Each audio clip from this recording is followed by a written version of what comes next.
Remember that time Disney World got you to spend so much money on weird souvenirs? Today we are talking about popular merchandise. Popular merchandise, where all my money goes. I am a big Disney merch person in some areas. So like t-shirts, sweatshirts, I'm all about that. But I'm not the first guy to walk in and get a bunch of pins or bubble wands. That's just not my MO. Honey, let me tell you something. I am a Disney merch aficionado, okay? I think I have some pretty good self-restraint. Okay, self-restraint. I buy a lot of t-shirts, but that's like basically a work expense. I gotta wear t-shirts in the videos. I love Disney merch. All of it. Give me all of the merch. I'm the guy who waits in the lines. I'm the guy who goes online to wait in the queue. I am about my merch. One of the most popular merchandise items at Walt Disney World, and I'm pretty sure if I were to say, let's all say it on the count of 3, we would all say what it is. 1, 2, 3. Mickey Satan. ears. I like them enough. I like them for you. Do you like wearing Mickey ears? If you're a fan of wearing Mickey ears, then I support that for you. Mickey ears are kind of, in my opinion, the most iconic form of Disney merchandise. They make them in headbands, in hats. Disney sells them. A bunch of small shops make them on their own too. So many different kinds. They have them for pretty much any character that you could want. I'm a huge fan of taking a base product and then applying different characters and movies and rides to it. And I think that the Mickey and Minnie ears are a really awesome way to do it. So there's so many varieties, there's so many colors, there's so many styles, and it's like, you know, you can really wear them no matter what you're into. And it's just that bit of fashion that connects us all, you know? They are so popular. I would argue that they are the most popular merchandise item that you could buy. When a new pair of Mickey ears drops, those things fly off the shelves. And I mean like, snatched up. Even for people who aren't Disney adults, like if you're coming to Disney World just for a vacation, it might be your only one. Normally that is the one like super Disney thing people will purchase. I do like Mickey ears. I was about to say I don't have a ton. I don't know what number we're calling a ton. Just a second. This is my personal collection. Does this count? It's something on a headband that I got in Disney World. It's just the headband. It just doesn't vibe with me. It's just not my vibe. And then the cap with the ears, the one that you can have the embroidery on, it just makes it look. It makes me feel like that guy from Soarin'. Are these Mickey ears? Are we gonna call them Mickey ears? Should I put Mickey ears on? This is not all of them. Some of them are in storage, some of them are at my family's house, but I have lots of Mickey ears, so. They are like a really fun way to accessorize. They're super cute. Like, look at this pair. And they glow in the dark. Are you kidding? I just counted. I think I have 14. So that's not a crazy big number. But for some people, that could be a lot. 30-something pairs, and I keep them on a headband rack. Pro tip. Do I think it's weird that so much money is spent on them while I'm wearing my Club 33 expensive, bougie exclusive ears? Yes, it's really weird. It's a headband that I don't wear anywhere but one town in Orlando, Florida. But I love them. They're my biggest money vacuum right now in my life. It's not just like a clothing piece. It's also a collection, I think, for a lot of people. So I think it's okay that people are spending as much money as they are on Mickey ears. But it's part of the fun. It's part of going to Disney. So just buy the Mickey ears. It's fine. I don't think that it's a big deal to wear your ears outside of the parks. Who am I to tell you what you can do and what you can't do? Look at me. I'm dressed like a clown every day.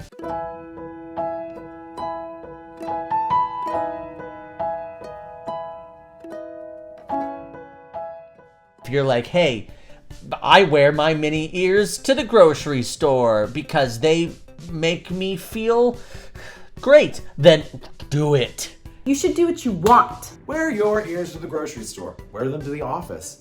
You coordinate those ears and wear them when you teach first grade. I want you to wear your ears every day you feel like it. But you know why? It's a free country and we gotta live it up. Okay? I'm living it up while I can. If you're walking around parks with a limited popcorn bucket, welcome to the world of luxury.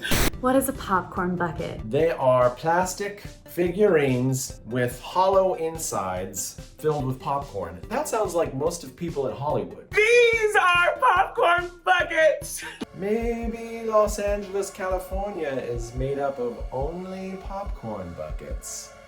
And they typically are themed to a certain event or, a certain land in Disney. And it's a great deal if you know you're going to be eating a lot of popcorn. If you love popcorn, you can buy a popcorn bucket and then fill it up, and then the rest of your trip, or keep your popcorn bucket and come back another trip and you can get it refilled for like $2. Now, popcorn buckets are the most intriguing merch, Disney merch for me, just because of its vast popularity. So Popcorn buckets are so incredibly popular that there have been lines for popcorn buckets that were longer lines than the rides. The big thing that confuses me about the popularity of popcorn buckets is the space they take up and how much use you're gonna get out of them. They're usually large and unwieldy, and then they're in your home and you don't eat popcorn out of them at home. So there's some that are so cumbersome, I don't even know how you eat the popcorn out of it. let me tell you something. People were standing in lines for up to 8 hours to get this popcorn bucket. And I know the same thing could be said with Figment, but this was more popular than the Figment bucket, y'all. if we're gonna talk about it, let's talk about it. The Figment popcorn bucket.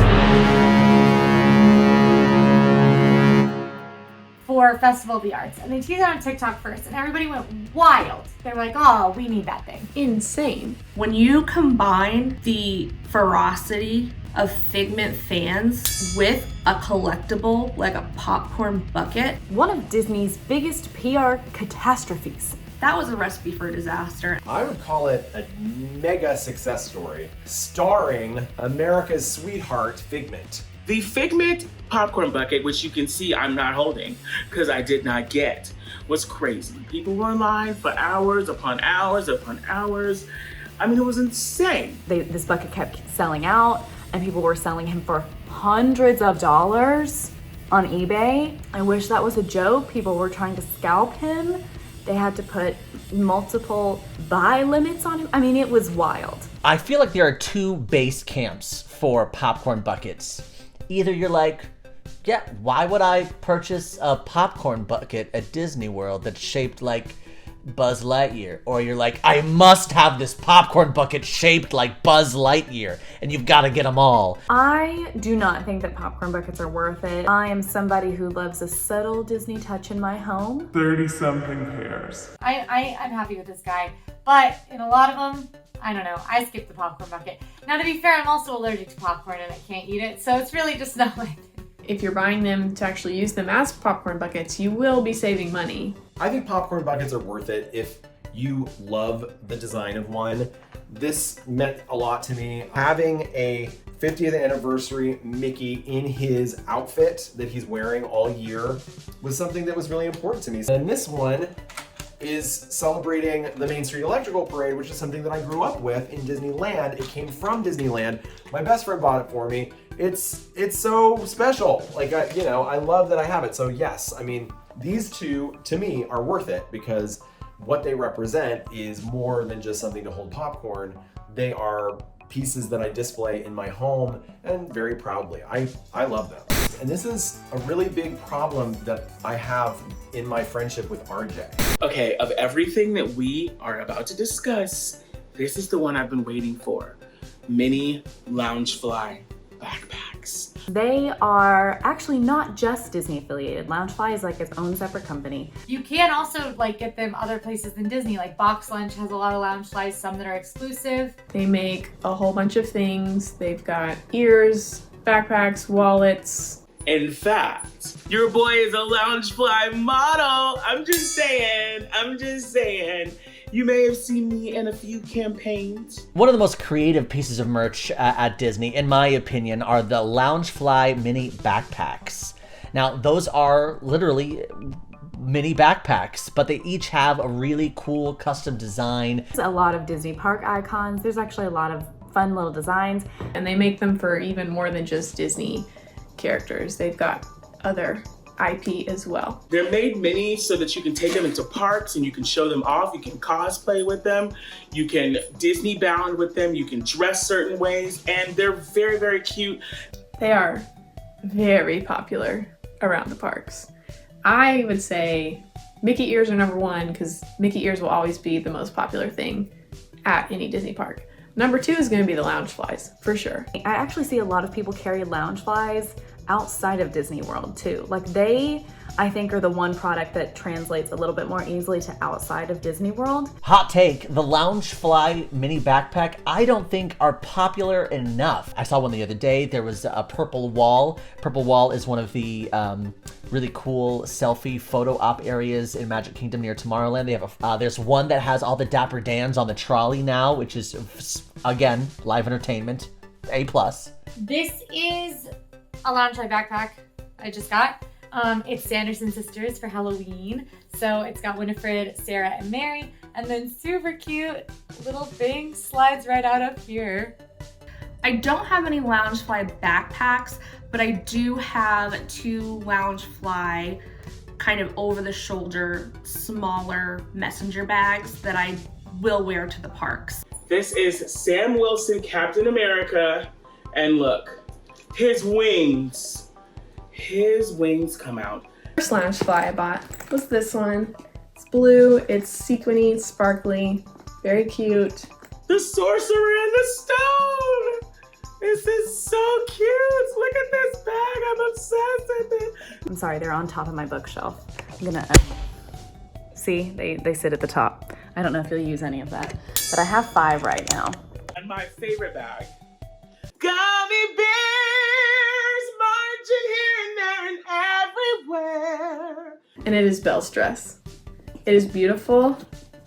I bought this one last year. So it's her dress. It's got Mrs. Potts and Chip on the side, Cogsworth and Lumiere right here, and it's got the rose on the back. I can't do a mini backpack because I can't fit all my things in there. If I need a full backpack, I need a full backpack. If I can get through a day without carrying a ton of stuff with me, then I'll just carry a fanny pack. Me as a single person who doesn't need that much, it's a good size, it carries my necessities, and because of the quality, even if they get rained on or I spill things on them, I just like wipe them off and keep going. They're actually bigger than you might think. So in here, I can roll up my rain jacket and put it at the very bottom. You can fit a pair of ears in here. You can fit like a water bottle, sunglasses, hat, fuel rod, charger. There's a lot in there if you know how to pack it. But also, depending on which Loungefly you get, the Belle one is a little bit bigger than this one. So depending on which one you get, could be bigger or smaller. It's a decent size where you can fit your necessities in there, but it isn't weighing you down or taking up a bunch of room, especially when you're trying to get on and off rides. You want to have something that is small enough to fit on the ride. And I just think it's a good compromise between style and function. College girl who is running to class and she wants to look casually cute, so you throw on an oversized tee that's kind of long and then you put some leggings on. Your jerseys are essentially long sleeve tees. They're like between a t-shirt and a sweatshirt that kind of have a standard design that has Disney things on it and big words across the back. They've got that cool seam in the middle that helps with your stomach if you're feeling a little bit bloated. They kind of fit looser. They're not super tight on your body. They're very popular as well at the parks right now. Great example is there was one of the 50th Spirit jerseys. It was the pink one, the iridescent collection, and it continuously sold out to the point where shopDisney was selling it, and then they would immediately have to cancel the order because it would have sold out in the time that someone was typing in their credit card information. Like, they are incredibly popular. I know that they're a popular item. I know that people love them and people buy them, but I don't always see them worn in the parks. Because this Spirit jersey is a collaboration between Disney and an actual clothing company based out of California called Spirit Jersey, I feel like the purpose isn't really to wear these inside of the parks. I would come on vacation, purchase a Spirit jersey, bring it back to New York City and wear it all winter and love it because it kept me warm, and I would layer it with jackets and I would show my pride at work. In Disneyland, it is Spirit Jersey Central out here, okay? People be buying and wearing these Spirit jerseys like it ain't nobody's business, like it's going out of style. It could be hot, it could be rain, sleet, snow, okay? Else it could be building an ice castle, and they will go in that ice castle with the Spirit jersey on. Why is it called that? I assume the history of Spirit jerseys has to do with sports because you have the word spirit, which reminds you of cheerleaders. You have jersey, which is definitely a sporty word.